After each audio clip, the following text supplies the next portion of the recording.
नमस्कार, ज्ञान बुटी चैनल में आप सभी लोगों का स्वागत है।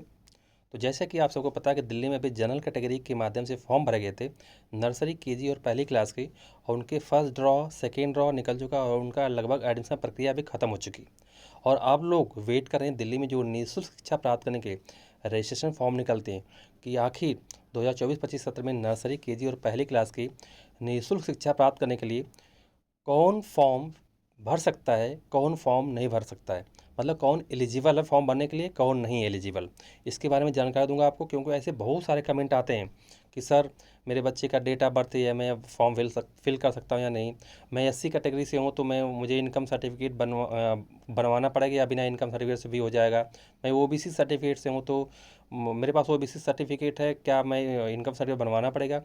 कितने लोग तो ये बोलते हैं मैं रेंट एग्रीमेंट पे हूँ तो क्या मैं फॉर्म अप्लाई कर सकता हूँ। तो ऐसे बहुत सारे कमेंट आते हैं, तो आज मैं आप सबको बताने जा रहा हूँ कि कौन एलिजिबल है, कौन एलिजिबल नहीं है।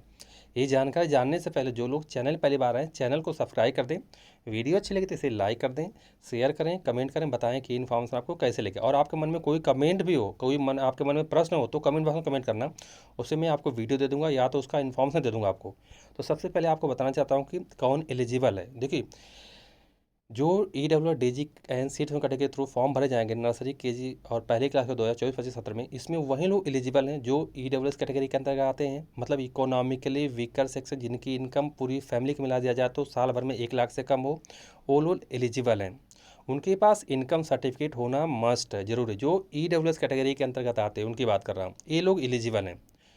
DG कैटेगरी के थ्रू फॉर्म भरे जाते हैं, यानी जो लोग डिसएडवांटेज ग्रुप के अंदर आते हैं, मैं यानी जो किसी कैटेगरी के अंदर आते हैं। जैसे SC एक कैटेगरी होती है, OBC एक कैटेगरी होती है, ST एक कैटेगरी होती है। तो ये जितने कैटेगरी होते हैं, इस कैटेगरी के लोग भी जो दिल्ली की निःशुल्क शिक्षा प्राप्त करने के लिए फॉर्म निकलेंगे नर्सरी, केजी और पहले क्लास, वो लोग भी एलिजिबल। लेकिन कंडीशन है, आप लोग कन्फ्यूज बहुत करते हैं कि आप अपने SC, ST या OBC कैटेगरी से फॉर्म भरें या आपको इनकम सर्टिफिकेट की भी जरूरत पड़ेगी। तो मैं आप सबको बताना चाहता हूँ, आप किसी भी कास्ट से हैं, किसी भी जात से हैं, तो आपको, अगर आप अपने कास्ट सर्टिफिकेट से, अपना कास्ट से अगर फॉर्म भरना चाहते हैं, यानी DG कैटेगरी से फॉर्म भरना चाहते हैं, तो आपको इनकम सर्टिफिकेट बिल्कुल जरूरत नहीं पड़ती है। लेकिन अगर आप किसी कास्ट से हैं, किसी जात से हैं और आप सोचते हैं नहीं EWS कैटेगरी से फॉर्म भरें, तो आपको इनकम सर्टिफिकेट बनवाना पड़ेगा उस केस में।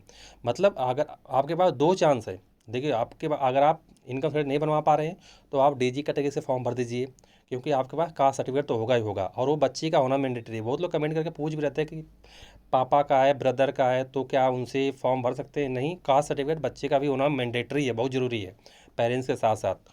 लेकिन आपके लिए एक और भी फ़ायदा, अगर आप किसी कैटेगरी से हैं और आपकी फैमिली पुअर है, या आप इकोनॉमिकली वीकर सेक्शन के अंतर्गत आते हैं, आर्थिक रूप से कमजोर वर्ग के अंतर्गत आते हैं, तो आपको इनकम सर्टिफिकेट बनवाना पड़ेगा।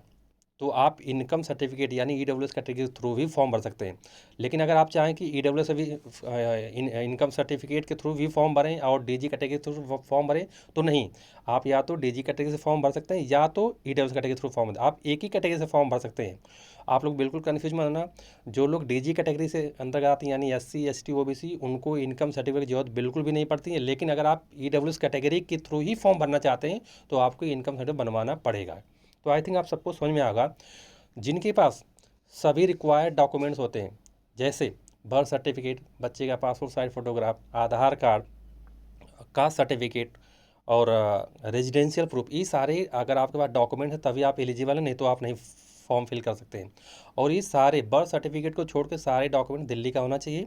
अगर आपका आधार कार्ड नहीं, चलो आधार कार्ड आप करें तो बहुत कोई दिक्कत की बात, लेकिन पेरेंट्स का आधार कार्ड होना चाहिए, वो भी दिल्ली का बना होना चाहिए, दिल्ली के एड्रेस का होना चाहिए। और एटलीस्ट 3 साल पहले पेरेंट्स दिल्ली में रह रहे हों। ऐसा नहीं कि पहले अभी इसी साल आए हैं और इसी साल आप अपने बच्चे का एडमिशन करा सकते हैं, ऐसा नहीं। कम से कम 3 साल पहले से दिल्ली में रह रहे हों, वो लोग एलिजिबल हैं फॉर्म भरने के लिए। और आपके पास डॉक्यूमेंट प्रॉपर, और आप जिनका एज एज भी मैटर करता है। अगर आप एज के लिमिट में होंगे तभी आप फॉर्म भी फिल कर सकते हैं। अगर नर्सरी में हो तो 3 साल मिनिमम, और केजी में एडमिशन लेना चाहते हो तो 4 साल मिनिमम, और पहली क्लास में लेना चाहते हो तो 5 साल मिनिमम होनी चाहिए 31 मार्च 2024 को। तो ये लोग एलिजिबल हैं फॉर्म भरे जाने के, ये लोग फॉर्म फिल कर सकते हैं जिनकी एज क्राइटेरिया फुलफिल हो रही हो, जिनके पास डॉक्यूमेंट्स प्रॉपर सब हो। जो लोग EWS के थ्रू फॉर्म भरना चाहते हैं उनके लिए इकोनॉमिकली वीकर सेक्शन यानी इनकम सर्टिफिकेट का होना चाहिए मैंडेटरी उनके पास। जो DG कैटेगरी से फॉर्म भरना चाहते हैं उनके लिए कास्ट सर्टिफिकेट बहुत मैंडेटरी है। तो ये अगर जिनके पास है वो लोग एलिजिबल हैं, जिनके पास नहीं है इसमें से कुछ भी वो लोग एलिजिबल नहीं है। और बात रही फॉर्म की, तो फॉर्म बहुत जल्दी निकलने वाला है। आप लोग तैयार रहिए अपने डॉक्यूमेंट्स के साथ, अपने जितने भी डॉक्यूमेंट्स अपने रेडी करिए। जैसे फॉर्म निकलेगा आप लोग के पास इन्फॉर्मेशन जरूर जाएगी, आप लोग बिल्कुल परेशान मत होना।